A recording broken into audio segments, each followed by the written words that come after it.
IPL এর point table একেবারেই উল্টে পাল্টে দিল গুজরাট টাইটান্স।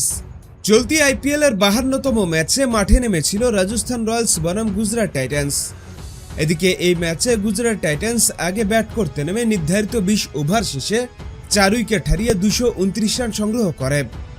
দলের পক্ষে সর্বোচ্চ 84 রান করেন শুভমান গিল, আর দ্বিতীয় সর্বোচ্চ 55 রান করেন সাই সুদর্শন।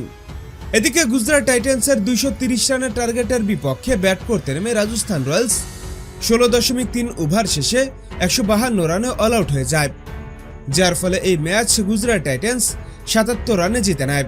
দলের পক্ষে রশিদ খান 4 উইকেট এবং জেসন হোল্ডার শিকার করেন 3 উইকেট। তবে যাই হোক, এই ম্যাচে জয়ের ফলে গুজরাট টাইটান্স পয়েন্ট টেবিলে বড় লাভ দিয়েছে।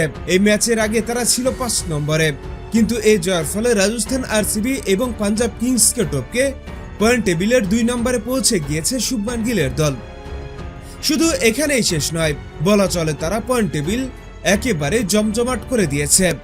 এক নজরে পয়েন্ট টেবিল দেখলে দেখা যাচ্ছে সানরাইজার্স হায়দ্রাবাদ 11 ম্যাচ খেলে 14 পয়েন্ট অর্জন করেছে এবং তারা রয়েছে 1 নম্বরে, আর 2 নম্বরে রয়েছে গুজরাট টাইটান্স, যারা 11 ম্যাচ খেলে 14 পয়েন্ট অর্জন করেছে।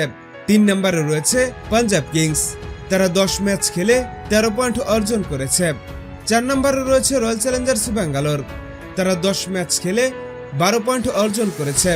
5 নম্বরে রয়েছে রাজস্থান রয়্যালস, তারা 11 ম্যাচ খেলে 12 পয়েন্ট অর্জন করেছে। এদিকে 6 নম্বরে রয়েছে চেন্নাই সুপার কিংস, 10 ম্যাচে তাদের পয়েন্ট 10।